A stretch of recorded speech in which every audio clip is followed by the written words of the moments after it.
Today I'm going to be talking about the Achilles tendon rupture. This is the strongest and thickest tendon in the body because of the amount of force that it is resisting. A rupture of the Achilles happens when a sudden force is placed on the tendon and it's not able to resist that force, causing the Achilles to tear. The video in the middle is James Wiseman. Last month, he was sitting on the bench for a while. He had just gotten in, and after he shot the ball, ended up tearing his Achilles. And the video on the right is Aaron Rodgers last year, first play of the season, tearing his Achilles.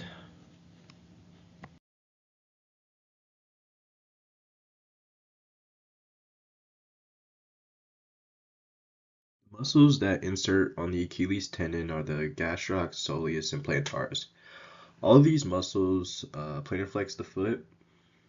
The gastroc originates on the posterior lateral and medial femoral condyle, which gives the gastroc the ability to perform knee flexion. The soleus originates on the medial border of the tibia and head of fibula. The plantaris originates on the lateral supracondylar line of the femur. This muscle also helps in knee flexion. When these immediate muscles contract, the force generated goes through the tendon and pulls on the back of the calcaneus, causing plantar flexion. The picture on the right is just of the gastroc intact, and the picture on the left is with the gastroc cut, so you can see the soleus and plantaris.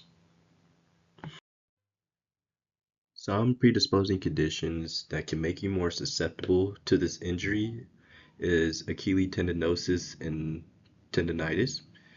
Achilles tendonitis is an inflammation of the Achilles tendon, whereas tendinosis are small tears in the Achilles where the fibers are breaking down. If tendonitis goes untreated, it can turn into tendinosis in serious cases. Another condition that can predispose Achilles issues is Haugen's deformity. Haugen's deformity is a bony enlargement on the back of the heel. This bump on the back of the heel can rub against your shoe, causing the bursa to become inflamed, making it painful to walk. Sports with explosive movements that involve running and jumping are more likely to see this injury, especially if the tendon is being overused. Signs often associated with an Achilles rupture is the ability to plantar flex and walk. There's also pain, tenderness, and you could potentially hear a loud pop, as well as swelling.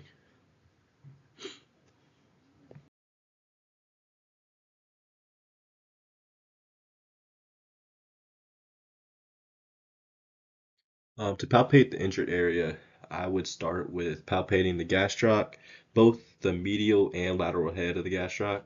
Then I would go on to the soleus. I would palpate the medial and lateral border of the calf to get more of the soleus.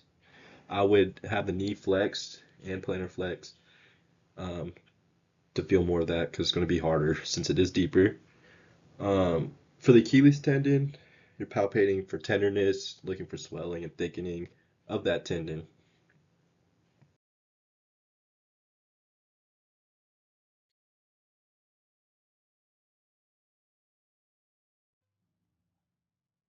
This is a video of the manual muscle test. I would start for testing the gastrocnemius, I would have them plantar flex, like pressing the gas pedal. Then I resist that by applying dorsiflexion. And for the soleus, I would do the same thing, but have the knee flex so that the gastroc isn't activated.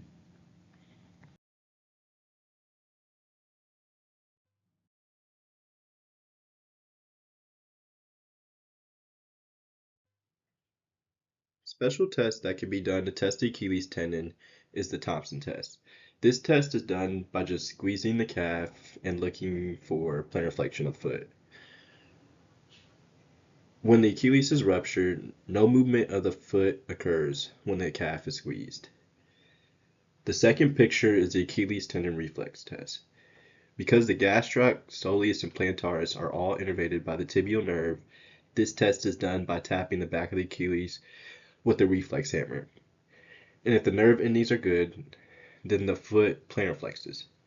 If limited plantar flexion occurs, this could indicate damage to the neural pathway that controls this reflex.